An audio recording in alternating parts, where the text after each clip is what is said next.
cool place. Hi everyone, it's Roger here from DisKingdom.com, and we're going to be talking all about Toys R Us. That's not a magical place. I suddenly just got this like vision of the television advert that only comes on just before Christmas, and you know, last week they announced that they're going to be closing a ton of stores across the US. I think about 190 stores in the US. They're closing about 25 stores here in the UK. Technically, they're separate companies. This is how they kind of get around it, and I think Canada's a different company and all the rest of it.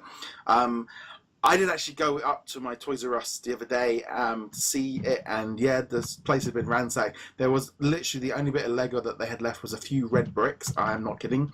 I can't help but feel like I think they must have cleared them all off and sent them somewhere else. There wasn't a lot left, 15, 30% off stuff. But they're closing it down. I mean, this has been a bit of an odd one. There's a lot of people kind of going, oh my God, this is awful. This is my childhood. This is all closing down.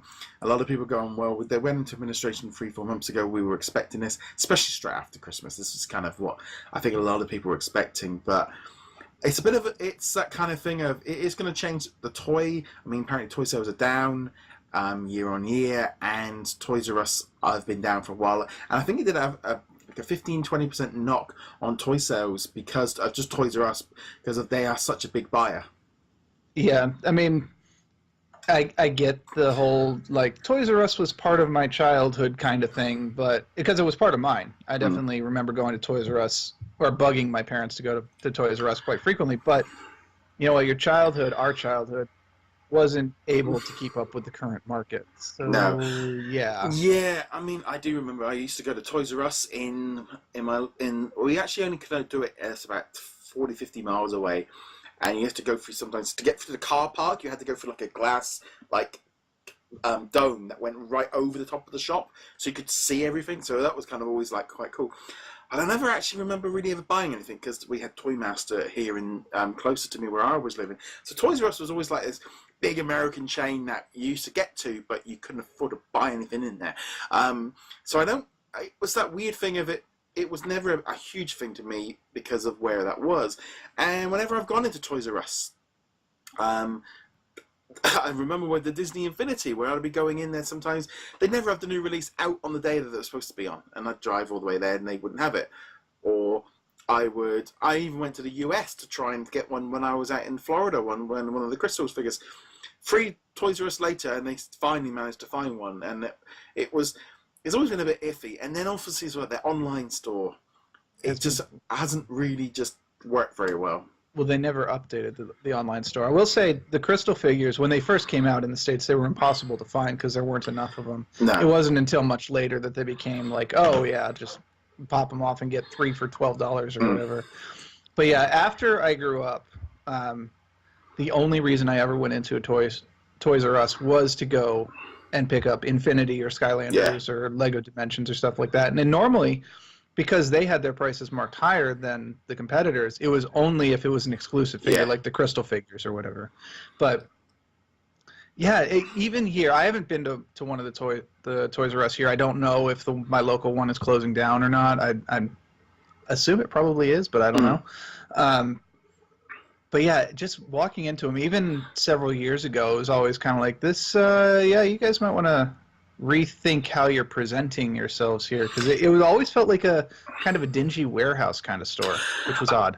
Yeah, I mean, to be honest, every time I ever went in, they were always bright and too bright. It was. Yeah, I'll be honest. Actually, Smith's Toys over here, which is now the major kind of big toy store, that always felt a little bit darker and dingier than Toys R Us. And that one, but that one is doing massively numbers because again, priced competitively.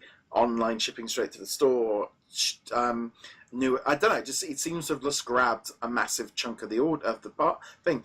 For me now, I mean, my area of the UK is becoming a wasteland because Lego's gone, Toys R Us are going, Disney stores gone. There isn't like literally by the time these stores close, there will only be one chain of Smiths within about a 200-mile radius.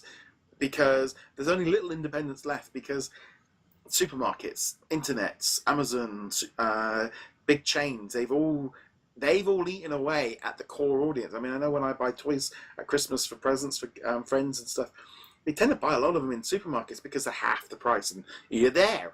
And that's the other thing.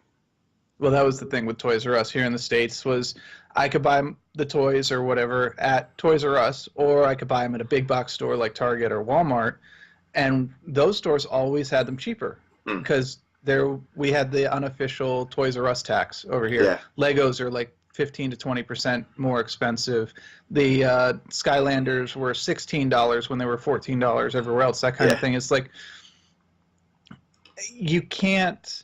In this day and age, you can't compete with the internet. You can't compete with your competitor when your competitor is right down the road and selling everything $2 or $3 cheaper than you are. No, yeah, and especially not on that mass. It did just feel like it was grossly old-fashioned for what and they just didn't seem to be moving very quickly. No, it's unfortunate. I mean, there is definitely the nostalgia factor. There is that, most American kids know the jingle. They know the Toys R Us little song. It still plays in my head every once in a while. I don't want to grow up and all that stuff. But we can't be, as consumers, responsible for keeping companies alive just to keep them alive. No, but also, as a business owner myself, I had a customer today, and he's like, "Can I have this, please?" I'm like, "No, you can't, because we stopped selling them a year ago." And they were like, "But that's what we always have." And it's like, "But if you haven't been here for a year, I can't keep us all going on a product that you actually haven't wanted for that amount of time." And you're like, it's like the butcher that only has, has a massive line of people outside on Christmas morning, on Christmas Eve, because everyone's gone to get their turkeys and all their meats. But then the other 11 months of the year, they don't see a single person. That is only going to last so long. And I think Toys R Us was the same thing. At Christmas, it all built up, people going in, but they weren't able to keep people going. And that nostalgia out there, "Oh, I remember Toys R Us. When did you last go in it?" "Well, 10 years ago." Well, then there's the reason why it's going under. Yeah. If you don't use it, you'll lose it. In comics, we see this all the time, too. It was like when Superman died, when Batman died, Captain America, or what was it? It's several years ago, right before New 52, when Superman renounced his American citizenship or something like that, and people are like, "Oh, you're ruining Superman. He's not supposed to. He's the truth, justice, and American way." It's like, okay, when was the last time you read Superman? When was the last time you watched Superman? It's like we get morally outraged by these things that we just expect to always be that way without ever contributing to them. No, and I think Toys R Us is a big issue of that. Everyone remembers the name, and you might buy one or two things in there, if you're buying stuff, but it didn't go there, and people didn't go there in enough, but also they weren't adapting quick enough. Amazon, I mean, I find myself now I have Amazon Prime, and I click on something, and if it almost becomes like that kind of thing of, well, I can have this shipped to me tomorrow, and it's not going to cost me anything, and they've got it, and it's cheap, and it's the same, or it's even that. Sometimes it's just the same price, even if it's the same price, but I can get it shipped to me tomorrow for free. And Toys R Us was a £30 minimum order, or they were more expensive to begin with, And I'm in a different situation where I do buy stuff, but a lot of people aren't like that. Yeah, and a lot of people our age range or our age ranges don't buy toys except for their kids, but their kids aren't really interested in toys. No. We shared this story the last time when we were talking about toys. My friend's son has virtually no toys that aren't connected to the computer in some way. And I'm not talking about Skylanders or Disney Infinity. I'm talking about, like little construction kits and stuff. And you need to program it. He's basically got little Raspberry Pis for kids. Yeah. The only thing that he has that's not like connected are his Legos. Yeah. So it is, and that's a big thing as well. People are changing they're just not adapting quick enough. And unfortunately, it might have been as well that they probably were too big, and they should have done this. To me, the minute they went into administration, that was a thing of, you should have been doing all of this way before you did that. You should. This big thing about going into administration and then trying to fix the problem, it's almost like, well, if we go into administration, we can then do all the really nasty things and just blame that. Yeah. If this had happened a decade and a half ago, back when the .coms were still going strong, when Amazon was still kind of new and the new underdog or whatever, and Toys R Us had gone into administration. Then you can go, oh, okay, yeah, the market's changing, and no one could have foreseen that this was going to go this way. They've had 20 years to figure out the current market environment. So as sad as it is that this nostalgic thing is going away, it's their own fault. Yeah. They never adapted to the times. And this should be a warning sign to every other major retailer that has not changed to the times. That they are next. And the lesson here is you can either change or you can file administration. Yeah, I mean, I think back to when I was younger and, you walk down the high street, like we do, which even my wife says, that's an old term anyway. Well, we do have a high street with all the shops down. And, so many of those brands have gone. So many of them went because over time, and the thing as well, some of them were big. Some of them were massive.